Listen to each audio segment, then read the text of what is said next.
Hello and welcome back to Dracula, but in Baltimore and a fish tank. We are back with Jonathan Harker, trapped in the castle. Things are going very poorly for him. And he says, 29 June. Today is the date of my last letter, and the Count has taken steps to prove that it was genuine. For again, I saw him leave the castle by the same window and in my clothes. And as he went down the wall lizard fashion, I wished I had a gun or some lethal weapon that I might destroy him. But I fear that no weapon wrought alone by man's hand would have any effect on him. I dared not wait to see him return, for I feared to see those weird sisters. I came back to the library and read there until I fell asleep. I was awakened by the Count, who looked at me as grimly as a man can look, as he said, "Tomorrow, my friend, we must part. You return to your beautiful England, I to some work which may have such an end that we may never meet. Your letter home has been dispatched. Tomorrow, I shall not be here, but all shall be ready for your journey. In the morning, come the Scani, who have some labors of their own here, and also come some Slovaks. When they have gone, my carriage shall come for you and shall bear you to the Borgo Pass, to meet the diligence from Bukovina to Bistriz." And again, my apologies for my pronunciation of half of those words. "But I am in hopes that I shall see more of you at Castle Dracula." I suspected him and determined to test his sincerity. Sincerity! It seems like a profanation of the word to write it in connection with such a monster. So I asked him point blank, "Why may I not go tonight?"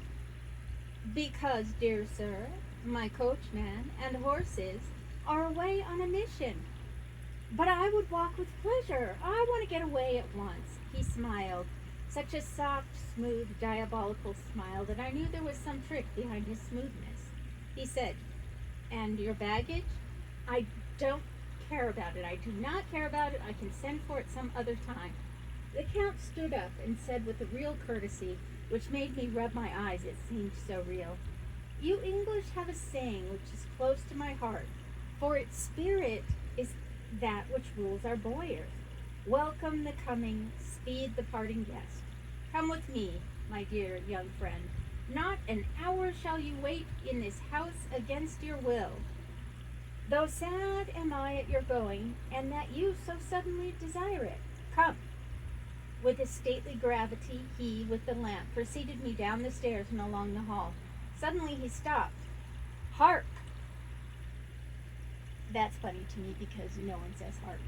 I mean, maybe they did at this time, but no one says it now. Close at hand came the howling of many wolves. It was almost as if the sound sprang up at the raising of his hand, just as the music of a great orchestra seems to leap under the baton of the conductor. After a pause of a moment, he proceeded in his stately way to the door, drew back the ponderous bolts, unhooked the heavy chains, and began to draw it open. To my intense astonishment, I saw that it was unlocked. Suspiciously, I looked all around, but could see no key of any kind. As the door began to open, the howling of the wolves without grew louder and angrier, their red jaws with champing teeth and their blunt-clawed faces they leapt, came in through the opening door. That sounds truly terrifying. And remember, poor Jonathan heard a woman get destroyed by the wolves not long ago. I knew that to struggle at the moment against the Count was useless. With such allies as these at his command, I could do nothing. But still the door continued slowly to open, and only the Count's body stood in the gap. Suddenly it struck me that this might be the moment and the means of my doom. I was to be given to the wolves, and at my own instigation. There was a diabolical wickedness in the idea, great enough for the Count, and as a last chance I cried out, "Shut the door! I shall wait until morning," and covered my face with my hands to hide my tears of bitter disappointment. With one sweep of his powerful arm, the Count threw the door shut, and the great bolts clanged and echoed through the hall as they shot back into their places. In In silence, we returned to the library, and after a minute or two, I went to my own room. The last I saw of Count Dracula was him kissing his hand to me. I'm not sure what that means.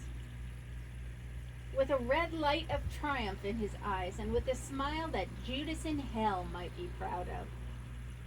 When I was in my room and about to lie down, I thought I heard a whispering at my door. I went to it softly and listened. Unless my ears deceived me, I heard the voice of the Count. Back to your own place. Your time is not yet come. Wait, have patience. Tomorrow night is yours. There was a low, sweet ripple of laughter, and in a rage I threw open the door and saw without the three terrible women licking their lips. As I appeared, they all joined in a horrible laugh and ran away. I came back to my room and threw myself on my knees. Is it then so near the end? Tomorrow, Lord help me and those to whom I am dear. And that is the end of that entry. There's a lot going on, none of it good.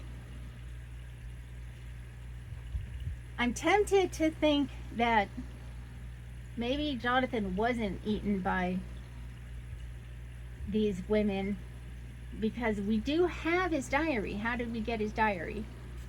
I don't know.